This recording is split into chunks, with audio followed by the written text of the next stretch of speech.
So welcome everybody to session 2 of our 2022 JEDI workshop series.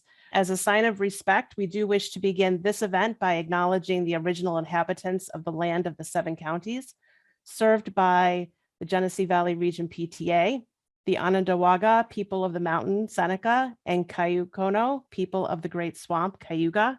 Our very name Genesee is derived from the Onondagan word for pleasant bank. We sincerely thank and honor the tribal members of these 2 nations, original members of the Haudenosaunee Confederacy, also known as the Iroquois Confederacy. We recognize the unique relationship these Indigenous stewards have always had with the land as partners with, not masters of. We recognize their meaningful and rich traditions. We also recognize and acknowledge the long history of genocide, colonization, broken treaties, and forced assimilation on the Indigenous people that still takes place on this land. The Onondaga and Cayucono live here, raise their families here, and bury their dead here. Mindful of these histories, we work towards learning and voicing the truth of the past and the impact on the present day. As parent leaders, we understand a complete unwhitewashed telling of history aids us in being more effective advocates for all children, irrespective of ethnicity, culture, religion, color, and socioeconomic background. This knowledge sows the ground for becoming a more welcoming, inclusive, and diverse organization.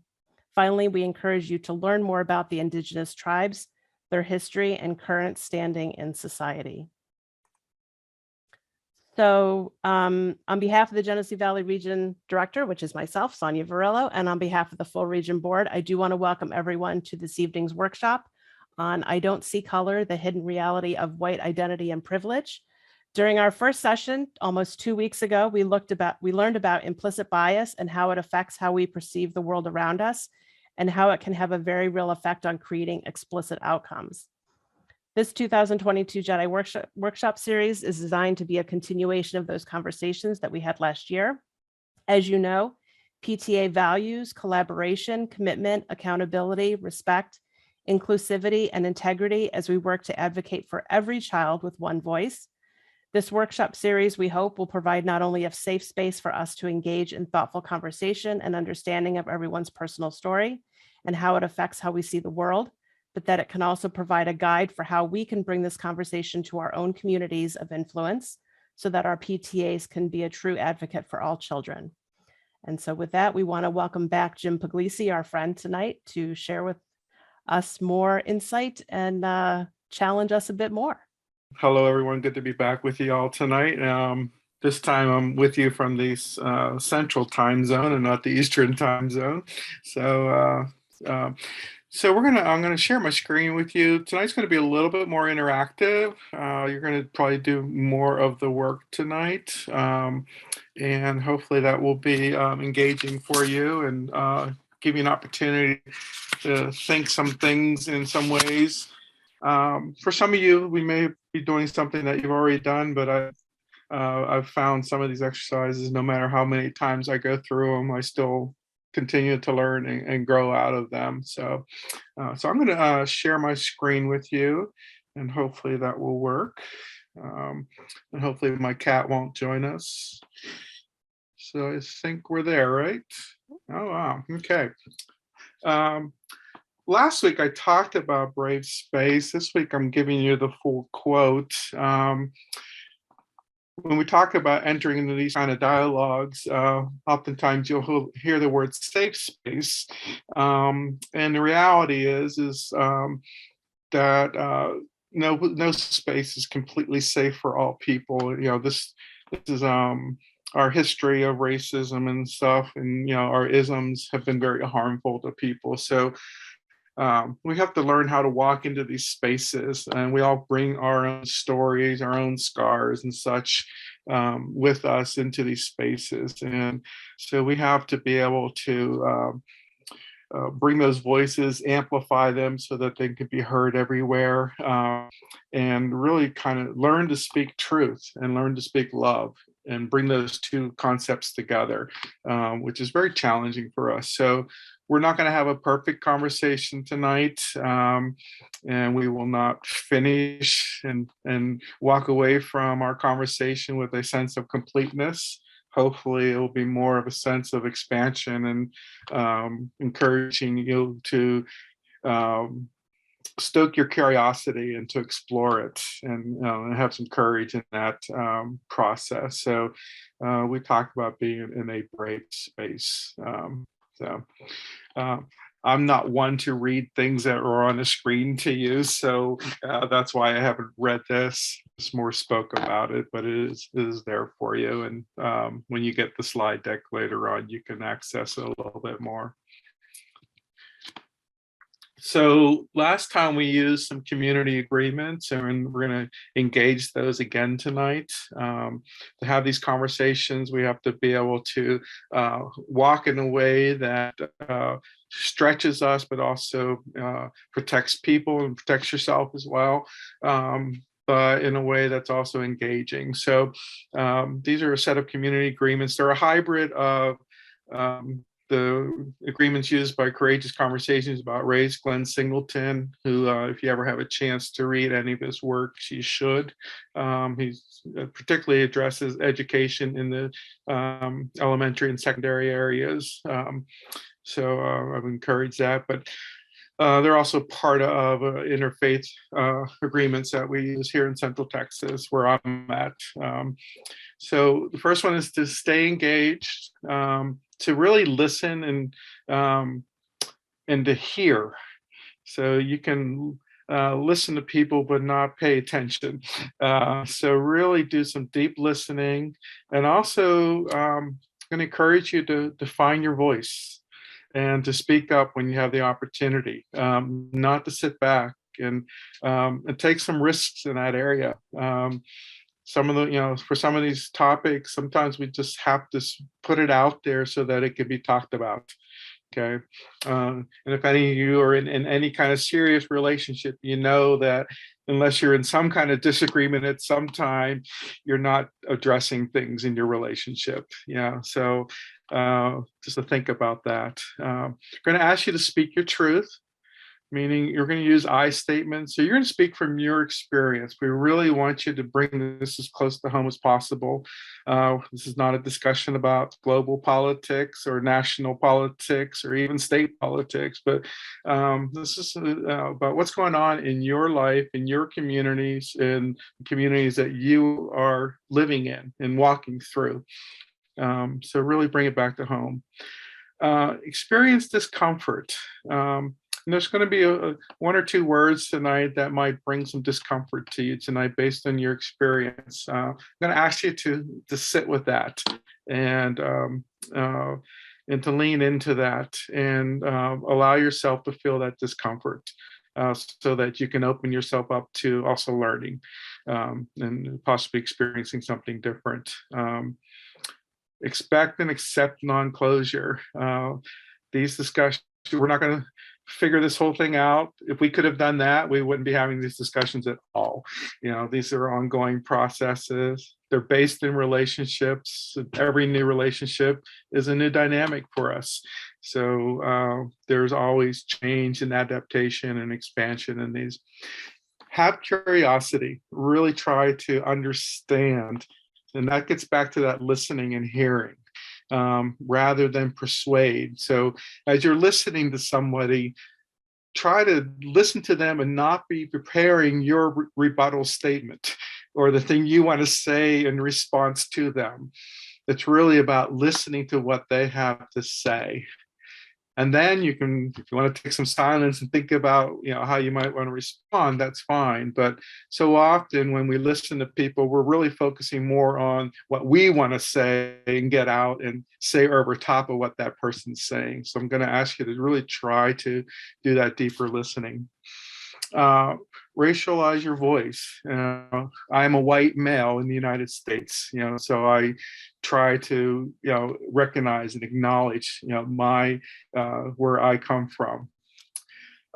My favorite, which I'm not always good at, is brevity.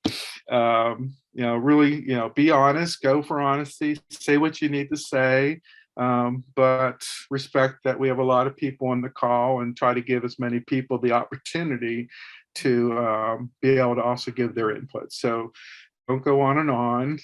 I always like to say, if you have a sentence, make sure there's punctuation in mind at some point. Okay. And then really honor confidentiality. What we're talking about here, we want to give people as much freedom to be able to speak from as much as bring as much of themselves into the space as they feel safe to do so. Okay. Any questions? Can I get a kind of a thumbs up on that if everybody's all right with all that? Jim and Sonia, I agree with all that. And I think the only other thing that I wanted just to point out, especially under the honor confidentiality, is that, we're only going to share the things that the presentation that Jim's doing. We're not going to be sharing the breakout rooms and stuff.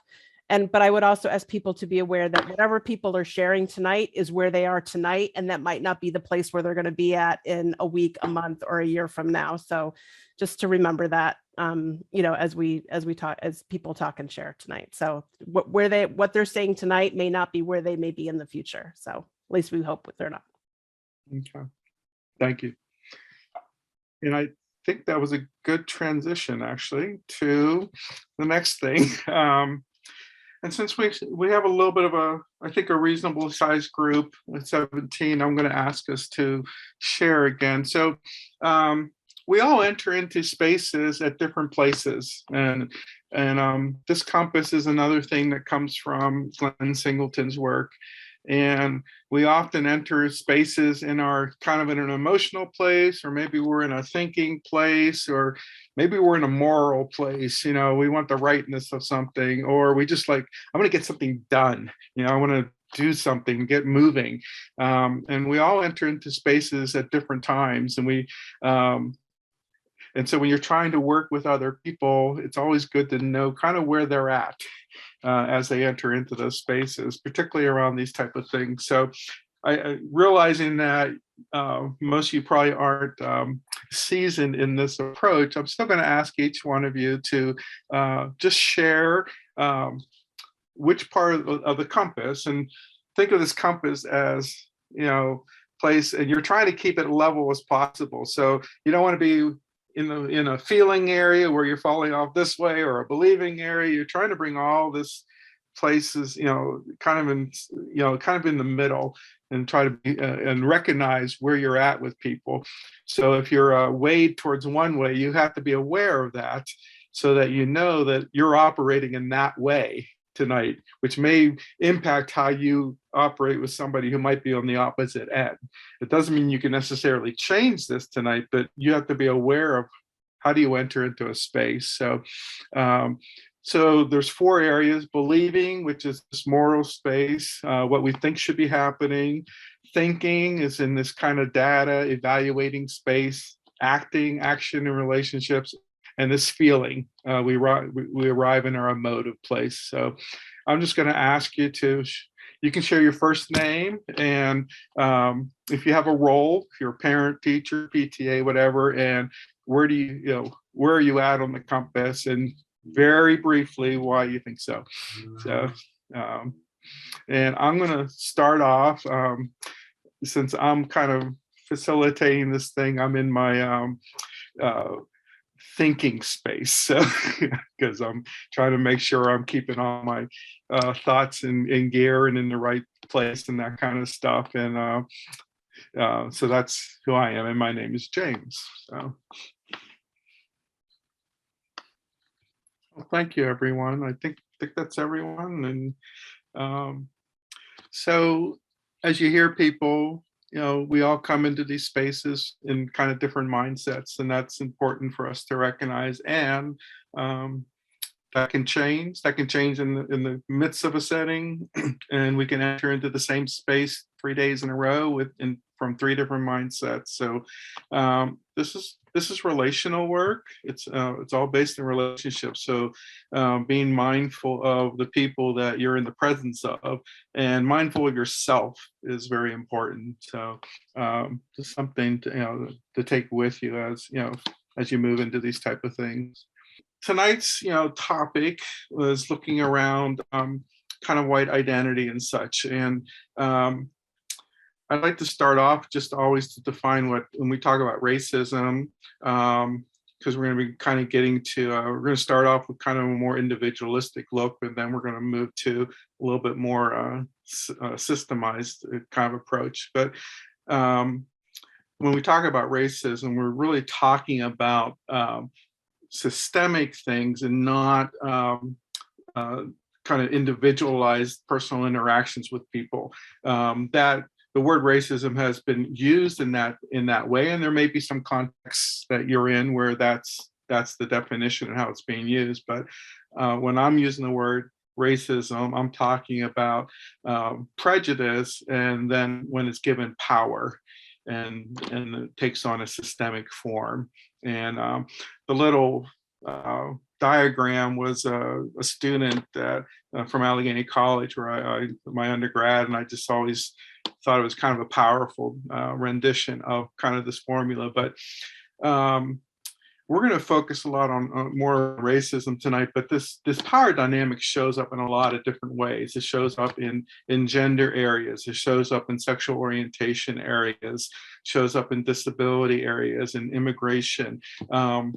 And so when we're talking about these issues, a lot of people are coming at it from different lenses and from different experiences, and you know, we have to recognize that, and there's an intersectionality between that.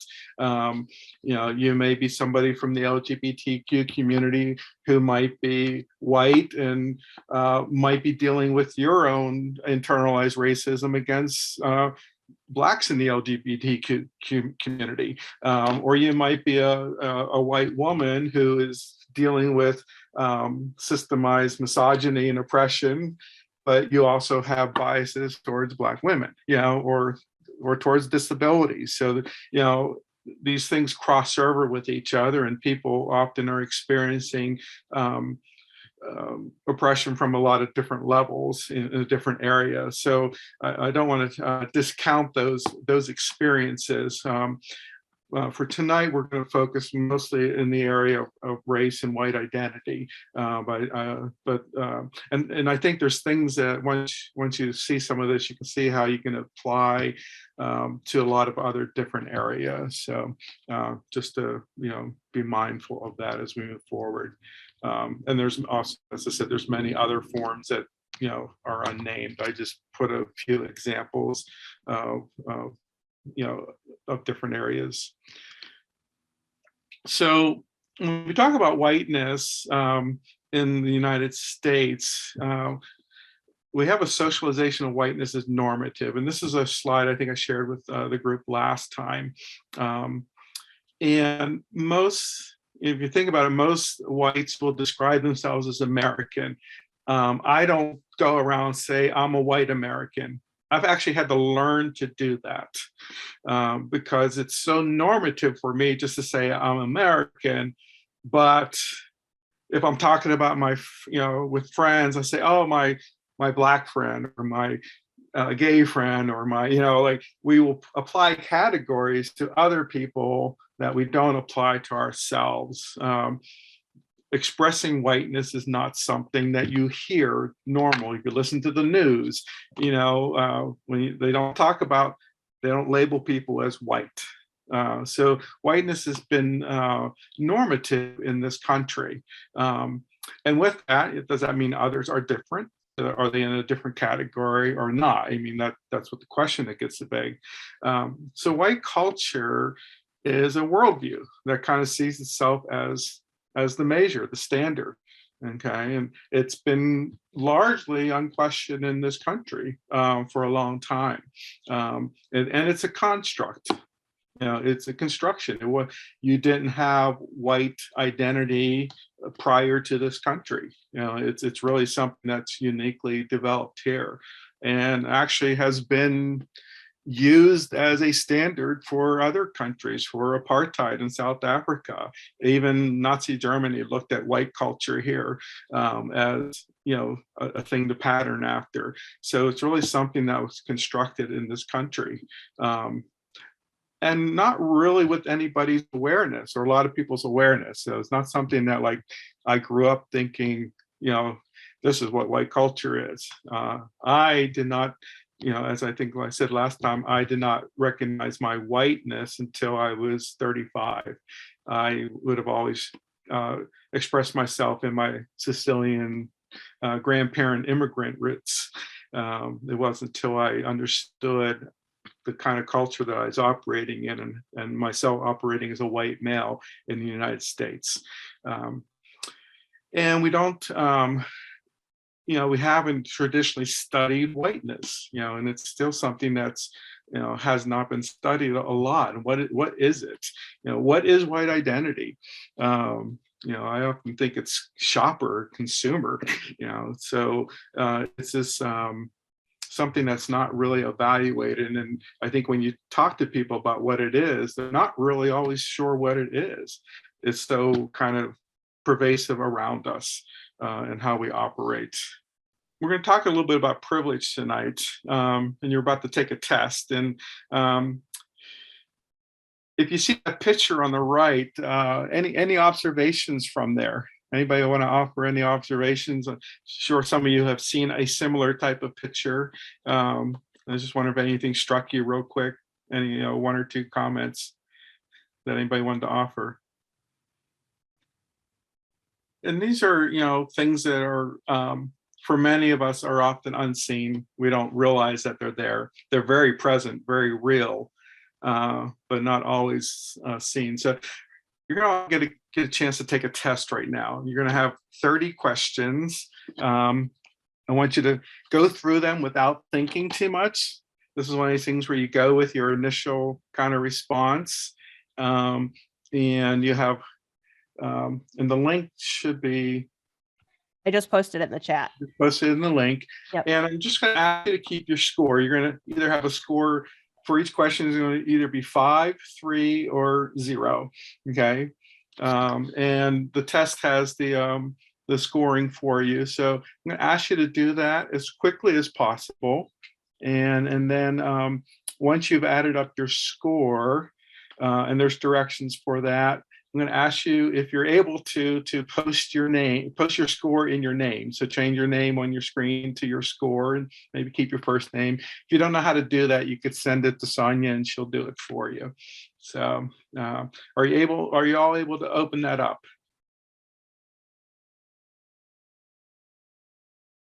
So as you look at the scores that are posted, looking and thinking about your own score, what are some reactions you have to your score, and maybe to some of the things that you saw?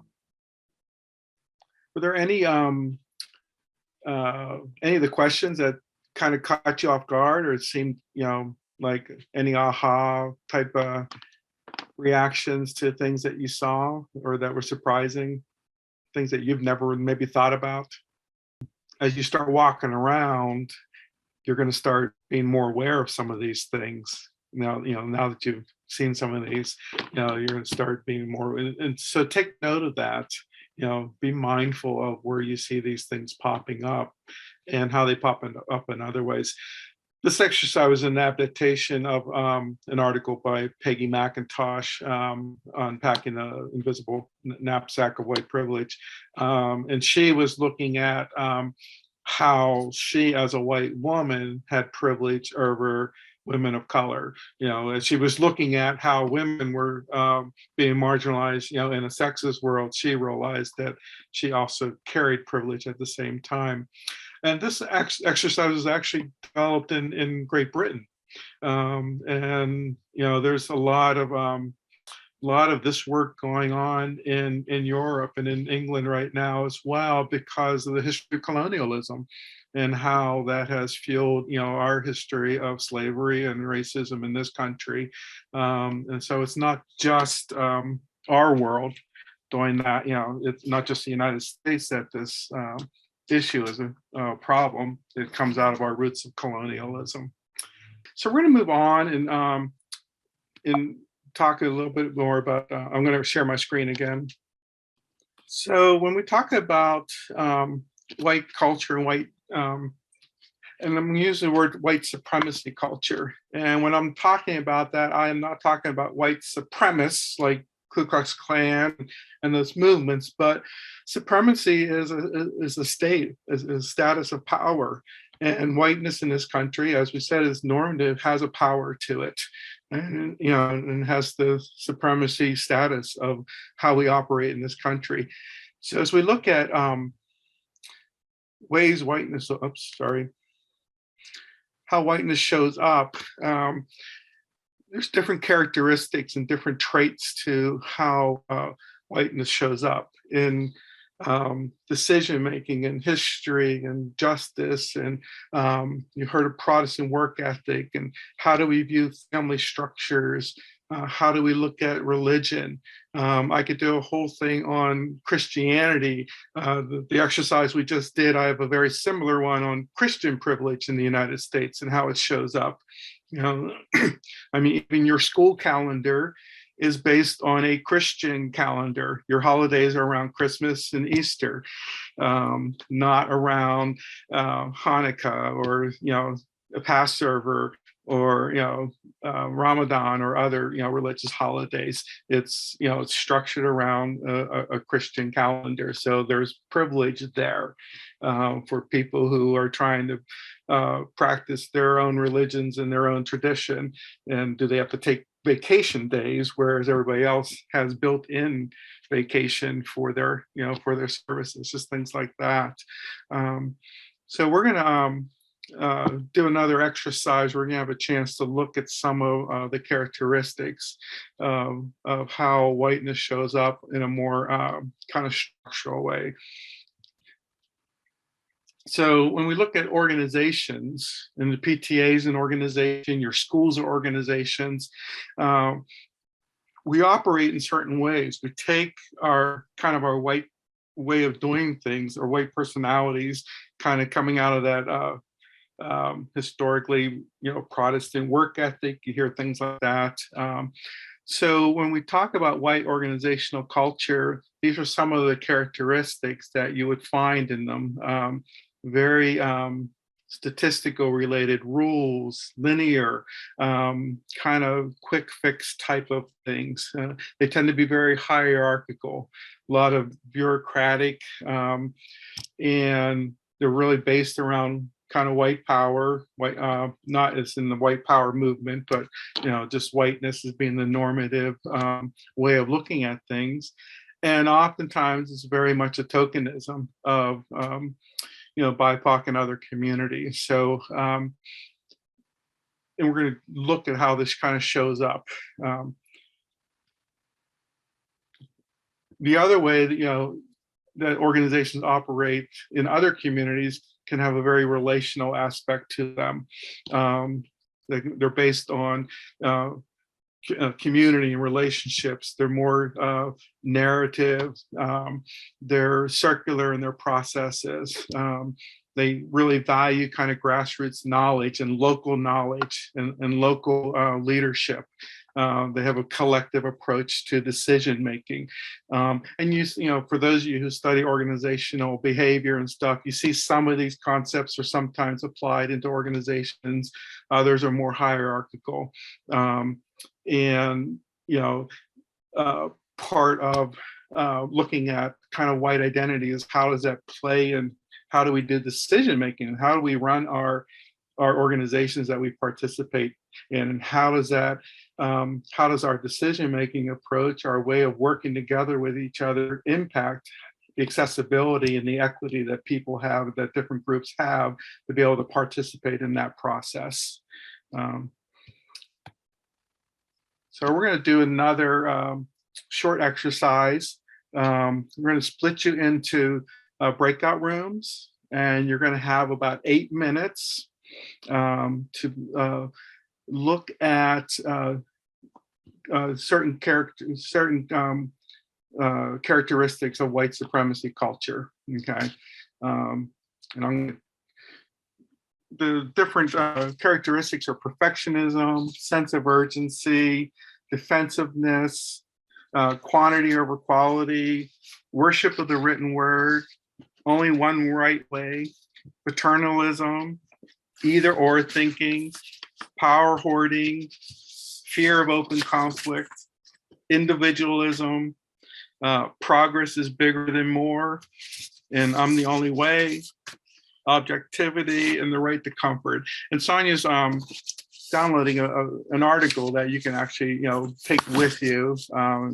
But we're going to give you a chance to dive into one of them. But if you can open up that article now, okay, and look at perfectionism is the first one. And when you think of perfectionism as a characteristics, you have little appreciation for work that people your appreciation is directed to those who are getting the most work and the most credit. It's more common to point out either how a person or work is inadequate when you're thinking about perfectionism. It's more likely to talk about a person's inadequacies or their work without ever really talking to them directly. Mistakes are perceived as personal, and they reflect badly on a person. Doing wrong is being wrong. So, those of us who come from perfectionistic behavior, it can be a very debilitating type of way of operating, both for ourselves personally, how we enter into spaces, and then how we also perceive others. I actually have a sticker I made up that says, "I'm a perfectionist, I just suck at it." Because I am a perfectionist myself, and it kind of really gets into my way. So we're going to split you up into breakout rooms, and we're going to ask you to look at how does one or two of the characteristics that you have. So you're not going to have to look at all of them. You're just going to look at the two that you're assigned to. Okay.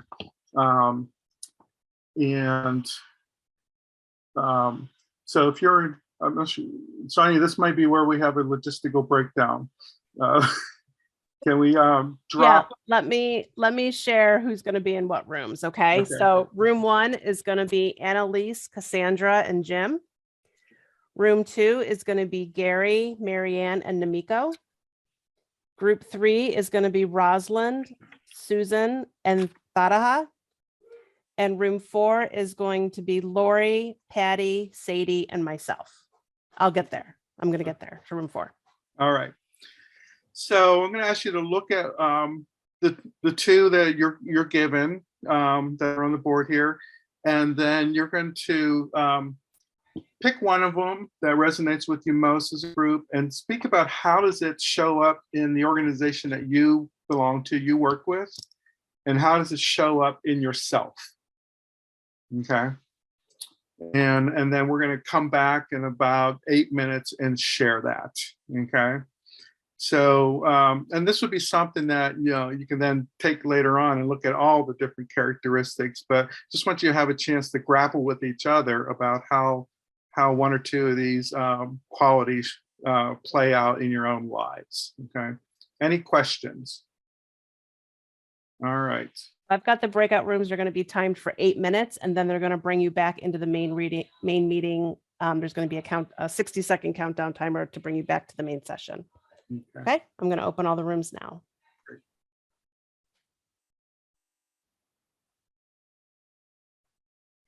We're about to, we only have a few more minutes left, so I'm just going to give you some closing kind of thoughts and comments. I think tonight I was very much interested about having you expand, as I continue to do myself, of how do we walk into spaces? How are we walking?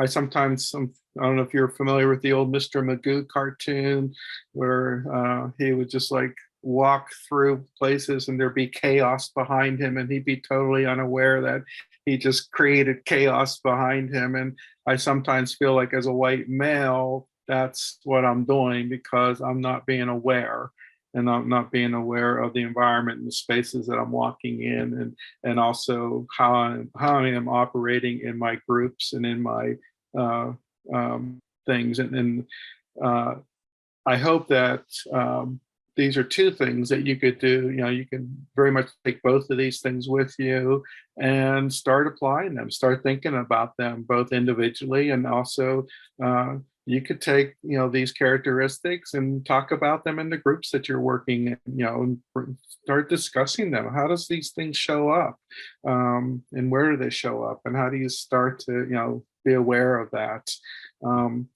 And we really were just talking about, you know, kind of the white fragility that we, for many of us that are in privileged experience, and we choose to feel that or not. Because I think if you really press anybody on admitting whether there's racism or not, everyone's going to admit it, you know. And then it's just, you know, my choice today is, am I going to do anything about it or not, or am I going to, you know? And I think Robin DiAngelo has a great book on white fragility if you've not read it. There's another book also called Waking Up White that I also would recommend, that really speaks to kind of this, you know, how do we as whites walk into the world, and you know, where does this kind of fragility pop up? Because for us, it's a momentary discomfort, whereas for many of the people that we're trying to be in solidarity with, it's their state of being. They're always in discomfort. So as a white male, I can walk in discomfort for a while, you know, if I'm really serious about doing something about this, you know, and in my own life. But I have, you know, it's an internal work. It's an internal work, and it's a work that then feeds into our relationship. So, so that's kind of, you know, what I wanted to leave with you tonight, and I encourage you to think about this stuff.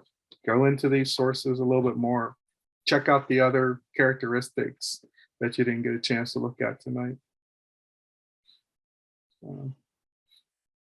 Sonia, I don't know if you had anything closing. Yeah, thanks everybody for coming. Session 2. I noticed there was a little bit of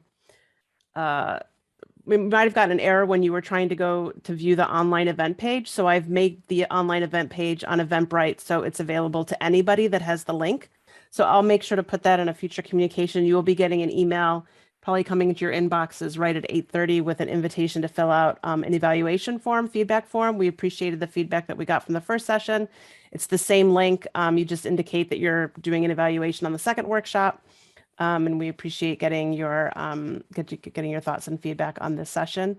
And then we'll see everybody again, for those of you that registered, for on Thursday, March 31st, when we're going to be talking about allyship. So look forward to continuing the conversation on the 31st. And we'll continue to update the online event page with some resources. I put some resources on there for the New York State DEI toolkit that was just published at our prior event on March 3rd. And then I also put a link to the National PTA DEI resources that they have, as well as a whole section on native land acknowledgements and resources that Jim shared from the first session. So appreciate everybody taking a look at that, and we'll continue to build that as we go through the series. So thanks everybody, and have a good night.